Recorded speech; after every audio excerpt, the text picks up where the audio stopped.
بسم اللہ الرحمن الرحیم۔ السلام علیکم ناظرین، کراچی کا علاقہ ہے سرجانی ٹاؤن، جہاں پر لیاری ایکسپریس وے کے نزدیک سرجانی ٹاؤن کے سیکٹر 51 میں ایک مرڈر کیس کے اوپر S H O Surjani town نے BBC 11 ہیڈ لائن نیوز کے نمائندہ خصوصی عابد علی سے بات چیت کی ہے۔ اس حوالے سے ان کا کیا کہنا ہے، دیکھتے ہیں یہ رپورٹ۔ مدیت کے اندر FIR لانچ کی گئی ہے اس کی؟ نہیں وہ میں عرض کر رہا ہوں تو اس کی بیٹی جو عائشہ ہے مقتولہ کی، عائشہ وہ مدعی ہے، FIR نمبر 740 ہے، انڈر سیکشن 302، 332، 436، 354 انڈر سیکشن۔ جیسے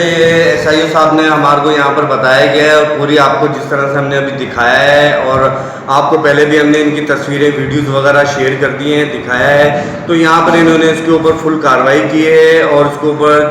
دفعیں آپ کو بتائی ہیں، جیسے 302 تو اس کے اوپر لاگو ہوتا ہے، اور بھی مختلف دفعیں اس کے اوپر لاگو ہیں۔ اس کی مدعی جو ہے وہ اس کی بیٹی ہے، عائشہ نامی ان کا نام ہے، اور FIR نمبر بھی ان کو آپ کو بتایا ہے، جیسے کہ انہوں نے پوری اپنی طرف سے جو ان کے حکومات تھے، جو اعلیٰ افسران نے ان کو حکومات دیے تھے، وہ اپنے کام انہوں نے پورے کیے ہیں۔ جیسے سر یہ کرائم کی آواز سے یہاں پر جیسے پہلے بہت کرائم تھا، اور آپ کے 4-5 دنوں میں آنے سے کرائم بالکل ہی کمزور ہو گیا، اور آپ نے آتے کے ساتھ اٹھک پٹک کر دی ہے، لوگوں کو جو ہے جیل کے راستے دکھا دیے ہیں کرمنل لوگوں کو، تو اب اس کے لیے آپ کی کیا رائے اور آگے کیا جستجو ہے؟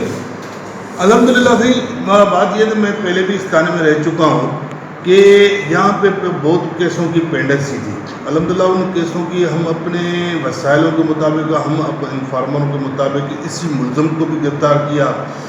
اور بھی الحمدللہ آپ نے دیکھا ہے کہ کیسوں میں ملزم ڈکیت کے بھی ہم نے گرفتار کیے ہیں۔ ایک اور میں مرڈر کا کیس تھا، ہم نے اس کو بھی ڈیٹیکٹ کیا ہے، اس خاتون کا بھی سلمان نام تھا، سلمان، اس کا بھی کیس ڈیٹیکٹ کیا الحمدللہ، آپ کو نالج میں ہے۔ تو الحمدللہ ہم کوشش کر رہے ہیں تو ان جرائم پیشے عناصر کو قانون کی گرفت میں لائیں۔